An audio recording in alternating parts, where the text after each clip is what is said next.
ఈ జాతిపిత మీరంటున్న జాతిపిత తెలంగాణ సమాజానికి ఉరగబెట్టింది ఏందో ఒకసారి మీరు ఆత్మపరిశీలన చేసుకోవాలి. అలా తెలంగాణ ప్రజల బతుకులు బాగు చేస్తా అని చెప్పి తెలంగాణ ప్రజలు అనేక మంది యువకులు ఆత్మ బలిదానాలు చేస్తే, ఆత్మ త్యాగాలు చేస్తే, ప్రాణ త్యాగాలు చేస్తే ఆ త్యాగాలపైన భోగాలు అనుభవించిన మీ జాతిపిత, ఆ త్యాగాలపైన ఇవాళ మీ జాతిపిత కుటుంబ సభ్యులు వేల కోట్ల రూపాయలు, లక్షల కోట్ల రూపాయలు తెలంగాణ ప్రజల రక్త మాంసాలను దోచుకొని మిగులు బడ్జెట్ గా ఉన్న తెలంగాణ రాష్ట్రాన్ని 8 లక్షల కోట్ల రూపాయల అప్పుల్లోకి నెట్టిన మీ జాతిపిత కాదా అని నేను అడుగుతుంటున్నా. మీరు అంటున్న మీ జాతిపిత కాదా అని నేను అంటున్నా.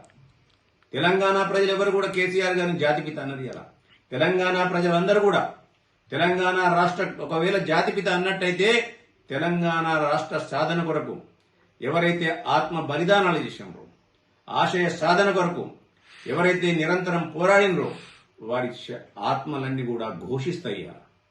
ఇవాళ కేవలం వారి దృష్టిలో మీరు పడడానికి, వారిని హీరో చేయడానికి మీరు చేస్తున్న తాపత్రయమే. నిజంగా జాతిపిత అయినట్టయితే ఈ దేశ చట్టాలను, ఈ రాష్ట్రంలో ఉన్న చట్టాలను, సాంప్రదాయాలను, న్యాయ వ్యవస్థలను గౌరవించి ఎటువంటి ఇబ్బందులు తలెత్తకుండా, ప్రజానికానికి అసౌకర్యం కలగకుండా చూసుకుంటూ ఇలా చట్టం ముందు నేను కూడా చుట్టాన్ని కాదు, చట్టాన్ని ముందు నేను కూడా సమానమే అని చెప్పి ఒక సామాన్యుడిలా వెళ్లి ఇవాళ సమాధానం చెప్పాల్సిన మాజీ ముఖ్యమంత్రి మీ నాయకుడు ఇవాళ సమాజంలో భావోద్వేగాలను రెచ్చగొట్టి మళ్లీ అసంఘిక శక్తులను ప్రోత్సహించి ఇవాళ కుట్రపూరితంగా ఈ రాష్ట్రంలో మళ్లీ వైషమ్యాలు